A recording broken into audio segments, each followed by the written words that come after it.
Mercedes marcó de fondo, o sea que todos van a querer esperar. Termina rápido para que empiece a venir. Pero bueno, como saben, soy periodista y todos los periodistas nos acomodamos, siempre tenemos algo para decir. Y lo primero, entonces, para levantar un poco aún más la exposición, quiero primero transmitirles a ustedes que la verdad que es notable y conmovedor un sábado a las 12, 1 del mediodía, durante 2, 3 horas haya, no sé, 400, 500 personas reunidas para escuchar y participar de debates sobre economía, la crisis internacional. O sea, que este colectivo que se ha conformado y que se reúne, la verdad que es notable y que merece una autocelebración de ustedes.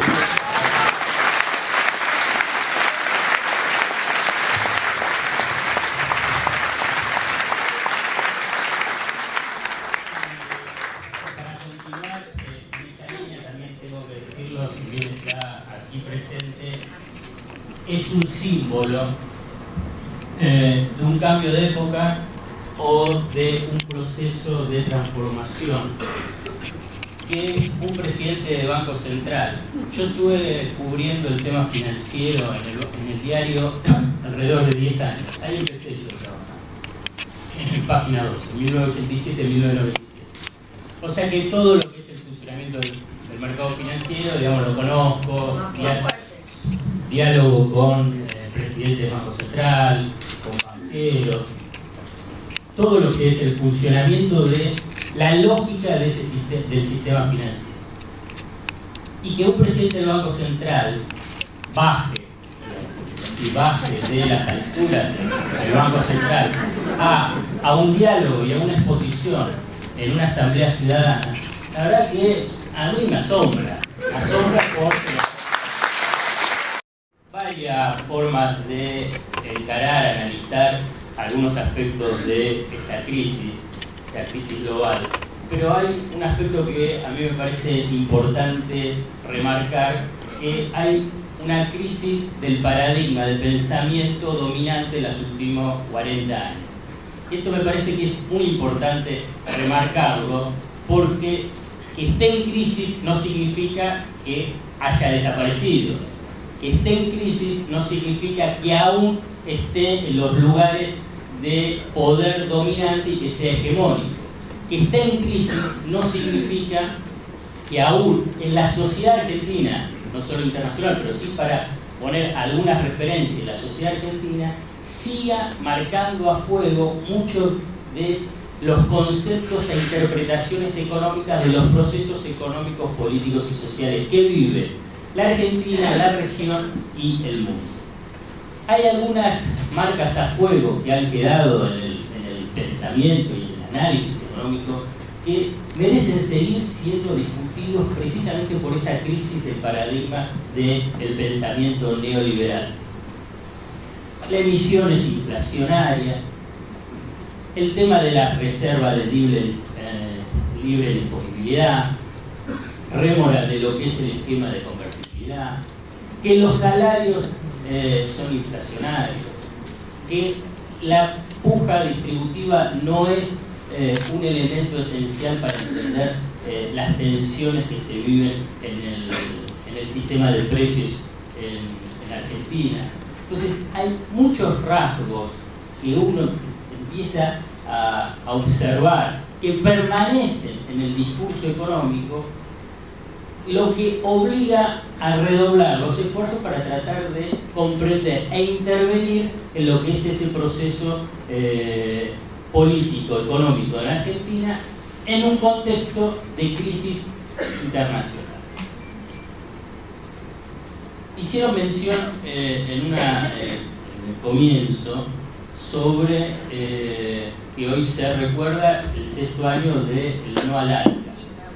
Y eso es un aspecto que, más allá de esa recordación, de ese no a la aspiración de Estados Unidos, de impulsar ese sistema de integración comercial, quiero decir que cuando se analiza la economía, uno no puede dejar de lado lo que es el aspecto político y las decisiones políticas vinculado después a lo que son los procesos y fenómenos económicos. Haciendo un ejercicio de una forma muy sencilla y muy esquemática, ¿qué hubiese pasado si Argentina, la región, hubiese dicho sí a la? Martín algo lo mencionó, pero me parece tan relevante como una decisión política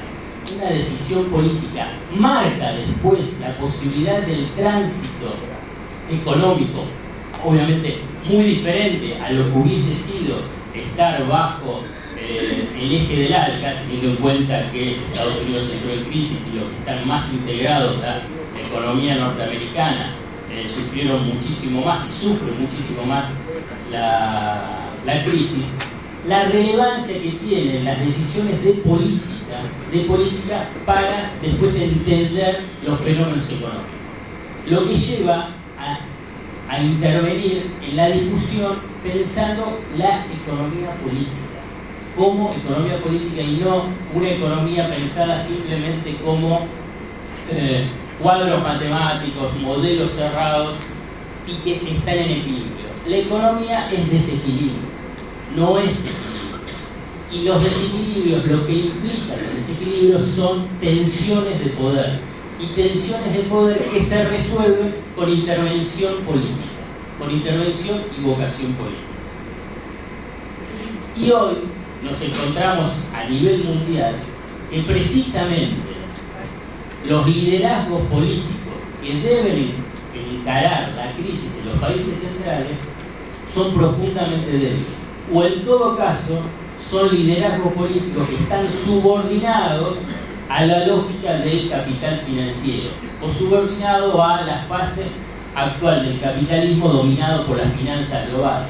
Entonces uno encuentra, y desde lejos, desde la Argentina, uno observa las respuestas que dan los liderazgos políticos y pasan a ser asombrosos. Es decir, cómo es que reaccionan de esta forma, lo que teóricamente, lo que uno incorporó durante años, décadas, que incluso se sigue insistiendo que son los líderes de las potencias, y uno observa el desconcierto de esos liderazgos políticos, la incapacidad de poder encarar la crisis, precisamente porque esa política está subordinada a esa lógica de funcionamiento del capital financiero.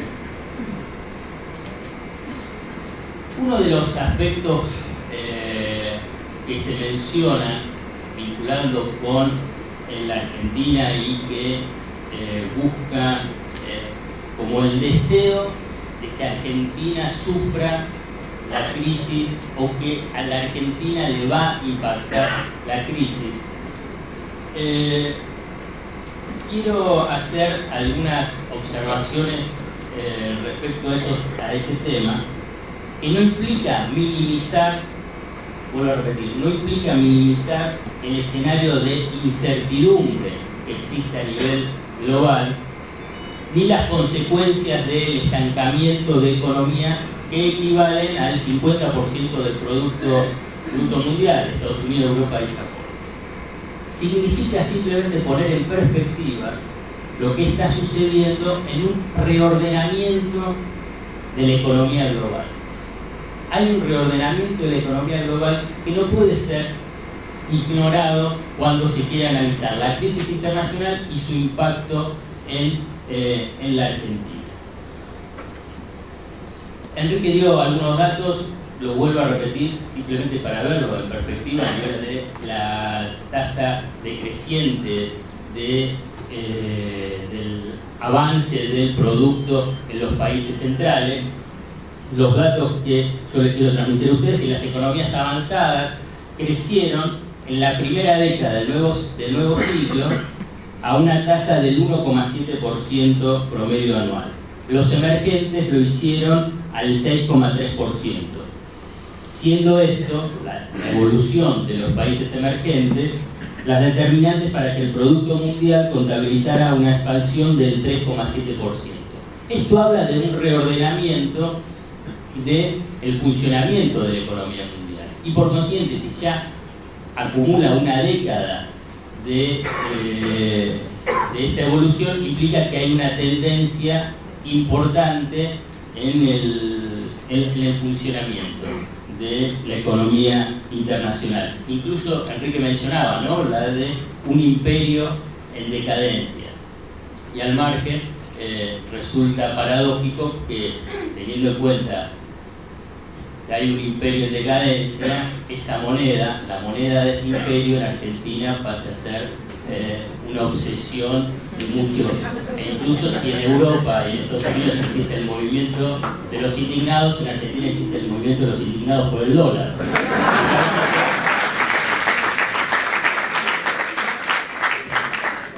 Cuya líder se ha convertido esta semana en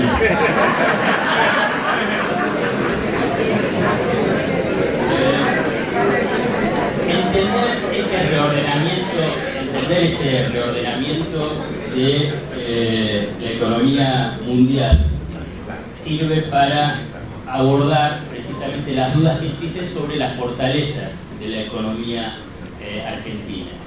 Uno de los aprendizajes fundamentales para entender cómo se encuentra la economía argentina hoy en este contexto de crisis, que hay que decirlo, es un contexto de crisis que ya lleva 4 años. Empezó en el 2007, tiene su gran primer estallido de estrés con la caída de Lehman Brothers en septiembre del 2008, pero que ya lleva y que ahora está en una situación difícil porque no saben cómo ordenar el desastre de la zona del euro.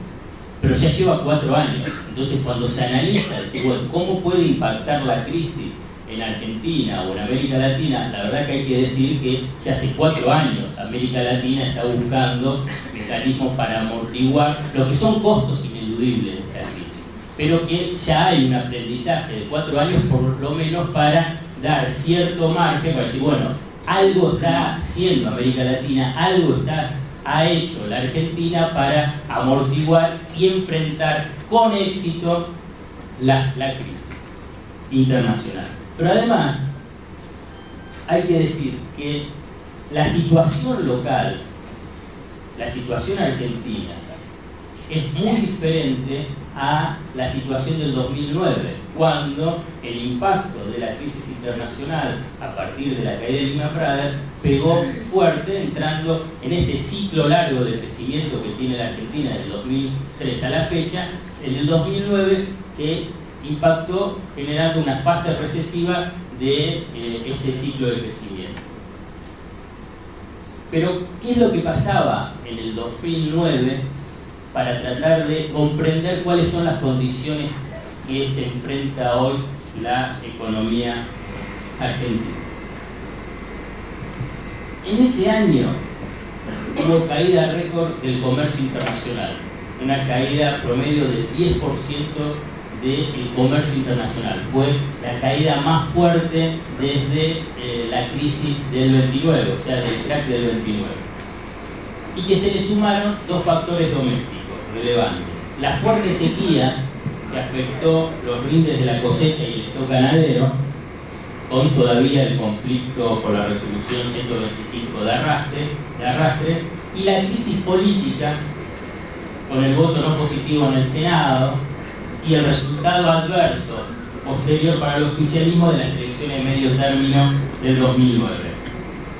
Ahora no hay sequía, y en sentido inverso a lo que era el 2009 se espera un nivel de producción agropecuaria récord, un comercio internacional que no está mostrando señales preocupantes, ni que hablar de lo que fue esa caída abrupta del comercio internacional del 2008, y en especial existe fortaleza política del gobierno luego de la apertura de las urnas del domingo pasado,